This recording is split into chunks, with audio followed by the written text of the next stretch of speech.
শিউলি কি হয়েছে? তুমি আমাকে ভালোবাসো? হ্যাঁ বাসি, অবশ্যই বাসি। যদি তাই হয় তাহলে আজ এই মুহূর্তে আমরা বিয়ে করব। ফার্স্ট ক্লাস ফার্স্ট সার্টিফিকেট ছাড়া তোমার এই গরিব প্রেমিকের কাছে আর কিচ্ছু নেই। কোথায় রাখবো তোমাকে? খাওয়াবো কি? ইচ্ছে থাকলে তো সমস্ত পৃথিবীও জয় করা যায়, শুধু পাশের মানুষটার চলা প্রতি কদমের উপর আস্থা রাখতে হয়। গন্তব্যে আমরা ঠিকই পৌঁছে যাব, কষ্ট হবে কিন্তু হারবো না, হাঁটতেও দিব না। কষ্ট সহ্য করতে পারবো তো?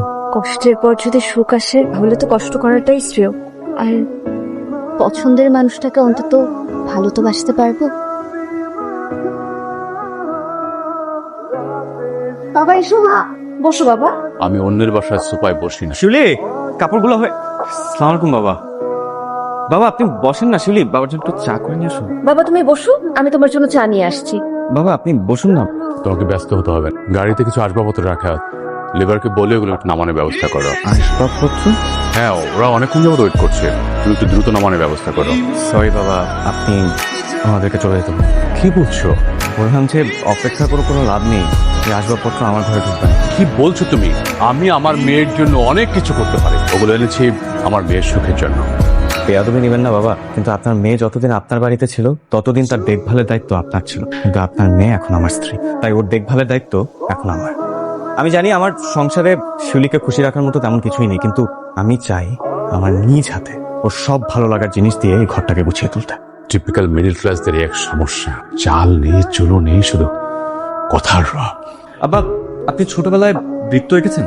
বৃত্ত আঁকার সময় পুরো ভরটা কিন্তু ওই মাছের কাঁটাটার উপরেই দিতে হয়। ওই মাছের কাঁটাটাকে আঁকড়ে ধরে পুরো বৃত্ত টাকতে হয়। আমরা মধ্যবিত্তরা মানুষকে আঁকড়ে রাখতে চাই, বিনিময়ে ওই বৃত্তর সারাউন্ডিং এর মতোই আমাদের অনেক কটু কথা শুনতে হয়, কিন্তু তাতে আমাদের কিচ্ছু যায় আসে না। চিন্তা করবেন না বাবা, মধ্যবিত্ত তো ঠিকই সামনে।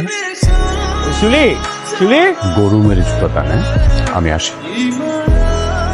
শিউলি আমি বাবার সব কথাই শুনতে পেরেছি। তোমার মনে আছে তুমি আমাকে জিজ্ঞাসা করেছিলে তোমার সামান্য সার্টিফিকেট ছাড়া আমাকে দেওয়ার মতো কিছুই নেই, তাও আমি তোমাকে ভালোবাসি কেন? আজ হয়তো এই উত্তরটা তুমি পেয়েছো। Thanks my dear husband. কেন এটা কি? খুলে দেখো, পড়ে দেখো। আমার তো হাতে ময়লা। আমি তুমি চাকরি হয়ে গেছে। Yes, congratulation. এই তোমার জয়েনিং কবে থেকে? সবই বলবো পরে। আমাকে আগে থেকে কেন ফোন করে জানাওনি? বলবো, তাড়াতাড়ি বলো। জয়েনিং কবে, স্যালারি কত, বেতন কত? কিছু বলো আমাকে, আমি সব জানতে চাই। সব বলবো।